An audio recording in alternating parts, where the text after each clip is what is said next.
Hello दोस्तों, आप सभी का स्वागत है हमारे YouTube चैनल फैंटास्टिक मैथमेटिक्स में। तो चलिए आज हम क्लास 10 मैथमेटिक्स का चैप्टर 4 क्वाड्रेटिक इक्वेशन की एक्सरसाइज 4.3 का क्वेश्चन नंबर 5 करेंगे। तो क्वेश्चन नंबर 5 में क्या बोला है, इसमें क्या है, is it possible to design a rectangular park of perimeter 80 metre and area 400 metre square, if so find its length and breadth. तो इन्होंने कहा है कि क्या ये पॉसिबल है जिसमें एक रेक्टेंगुलर पार्क है ना, जिसकी जो पेरीमीटर है वो तो क्या होना चाहिए, आपका 80 मीटर होना चाहिए, और जो उसका जो एरिया है वो कितना होना चाहिए, 400 मीटर स्क्वायर। तो जब ये पॉसिबल वाला पूछा जाए तो वहां पर हम क्या निकालते हैं, डिस्क्रिमिनेंट निकालते हैं। अगर डिस्क्रिमिनेंट की वैल्यू क्या आ जाए, 0 से बड़ी आ जाए या 0 के बराबर आ जाए, तो जब भी वो पॉसिबल है, वरना वो पॉसिबल नहीं है। ये डिस्क्रिमिनेंट कब आता है, ये डिस्क्रिमिनेंट आता है जब हम क्वाड्रेटिक इक्वेशन बना देते हैं। क्वाड्रेटिक इक्वेशन कब आती है, जब हम ये प्रॉब्लम को सॉल्व करेंगे। ठीक है, अब देखो यहाँ पर ना मैं आपको एक बात बताता हूँ, इस वाले क्वेश्चन में हमें एक चीज ऐसी दिखेगी कि इस चैप्टर में ना क्वाड्रेटिक इक्वेशन जो है वो ज्यादातर एक्स वेरिएबल में ही है,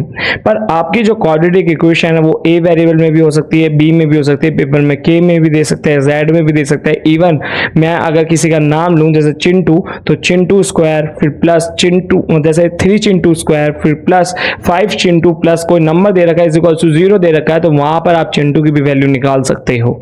ठीक है, तो समझ आया। तो क्वाड्रेटिक इक्वेशन आपका किसी भी वेरिएबल में निकल सकता है, इतना समझ आया। तो यहां पर मैं सबसे पहले क्वेश्चन नंबर 5 में हमें क्या दे रखा है, तो क्वेश्चन नंबर 5 में हम गिवन देखेंगे। तो हमें गिवन जो है वो तो है द पेरीमीटर। क्या है, द पेरीमीटर। तो जो पेरीमीटर है वो तो दे रखा है आपको 80 मीटर, और द एरिया किसका दे रखा है, ये सब किसका दे रखा है, रेक्टेंगल का। तो यहाँ पे लिखेंगे द एरिया ऑफ रेक्टेंगल, वो मुझे क्या दे रखा है, वो मुझे दे रखा है 400। ठीक है, अगर मैं पेरीमीटर के बारे में बात करूं रेक्टेंगल के, तो वो तो होता है 2l प्लस बी। क्या होता है, 2l प्लस बी। और जो क्या होता है एरिया, पेरीमीटर तो 2l प्लस बी हो गया, जो एरिया है वो कितना होता है, l इंटू बी। ठीक है, तो यहां पर देखो ये जो l प्लस बी है उसको मैं लिख लेता हूं कि 2l प्लस बी है ना, यहां से 2 डिवाइड में गया तो ये हो जाएगा 40 is equal to L plus B. अब मैंने क्या करा है, ये जो एल है वो यहीं रखा है, यहाँ पे मैंने लिख लिया L is equal to 40 minus B. ठीक है, ये मेरे को क्या मिल गया, यहाँ पर शायद इसे तुम इक्वेशन 1 कह दो। ठीक है, अब मैं इसको ना सब्स्टिट्यूशन से सॉल्व करता हूँ। ये मेरे को इक्वेशन 1 मिल गया। ठीक है, यहाँ पर मैं लिखूंगा now we substitute this value of, now we substitute this value of L, ठीक है, L लिख लेना इन इक्वेशन, ठीक है, इन इक्वेशन सेकंड। और इक्वेशन सेकंड कैसे है, L into B is equal to 400। ठीक है, तो यहां पर जब मैं इस इक्वेशन सेकंड में L की वैल्यू पुट करूंगा तो वहां से मुझे क्या मिल गई, एक क्वाड्रेटिक इक्वेशन मिल गई। ठीक है, यहां पर अगर आपको थोड़ा सा अलग लग रहा हो, तो आपके स्कूल में अगर ये ना करा रखा हो तो यह कोई दिक्कत की बात नहीं, ये मैं बिल्कुल डिस्क्राइब कर रहा हूं कि एग्जामिनर को पता चले कि आपने अच्छा इसकी वैल्यू आप इसमें पुट करोगे। फिर देखो L की वैल्यू जैसे मैं यहाँ पर रखता हूँ, तो इक्वेशन लिखो पहले L into B is equal to 400। ठीक है, यहाँ पर L की जगह पर लिख लो 40 माइनस बी, फिर उसकी मल्टीप्लाई इंटू बी से, फिर इज इक्वल टू 400। तो देखो क्या आएगा, 40 बी, देखो इसको यहाँ पर लिख लेते हैं 40 बी, फिर माइनस का B square is equal to 400 आ गया। देखो यहाँ पर, अब देखो ये सारे उधर ले जाओ, 0 is equal to B square, फिर माइनस का 40 बी, फिर यहाँ पर प्लस का 400। ये मुझे क्वाड्रेटिक इक्वेशन मिल गई।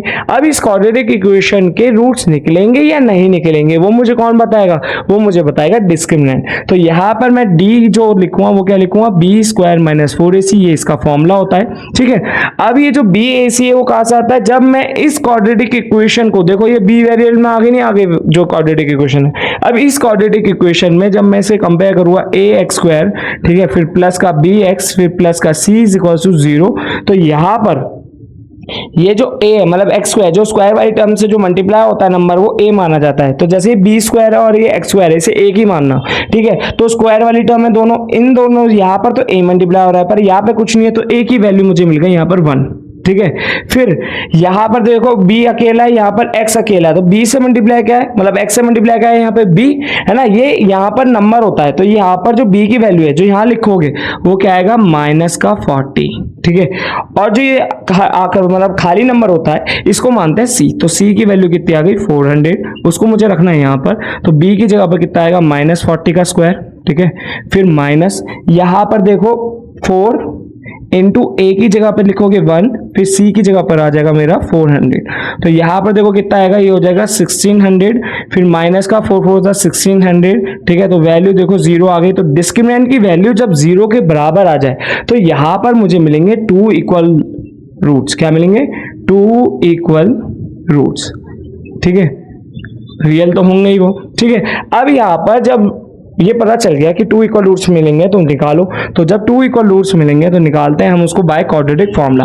तो यहां पर मैं लिखूंगा क्वाड्रेटिक फॉर्मूला, ठीक है। तो क्वाड्रेटिक फॉर्मूला क्या होता है मेरा? वो होता है x is equals to formula, ठीक है। यहां पर हो गया x is equals to minus B plus minus root के अंदर d अपॉन में 2a, ठीक है। तो ये हो जाएगा x is equals to minus B की जगह पर क्या रखोगे भाई? b की जगह पर आपका आएगा -40। तो जब b द्वारा माइनस का हो, मतलब देखो यहाँ पे माइनस का है ना, तो ये तो माइनस फॉर्मूले वाला, और ये जो b की वैल्यू है, ठीक है, वो रखोगे। फिर प्लस माइनस, ठीक है, d की जगह पर अंदर 0 अपॉन में 2 इंटू a क्या है यहाँ पर 1। तो देखो यहाँ पर आपको x की एक वैल्यू मिलेगी minus minus plus 40 divided by 2, तो x की वैल्यू मिल गई 20, ठीक है। तो यहाँ पे 2 इक्वल वाला 20 20 मान लो। जब इसको फैक्टराइजेशन से सॉल्व करोगे जब समझ आएगा कि हाँ 20 20 वैल्यू आती है, ठीक है। तो इसका मतलब ये हुआ कि x है ना, अब यहाँ पर x है ना, मैंने सॉरी यहाँ पे x लिख दिया, पर ये क्वाड्रेटिक इक्वेशन किस वेरिएबल में थे? b। तो आप यहाँ पे लिखोगे b, ठीक है, b। तो जब ये b की वैल्यू क्या आई? b की वैल्यू आ गई 20, और b क्या था यहाँ पर? b आपने मानी थी ब्रेथ, क्योंकि ये ब्रेथ होता है। तो इसका मतलब जो ब्रेथ है वो तो आ गई 20, और जो लेंथ है, ठीक है, वो भी कितनी आएगी बताना जरा?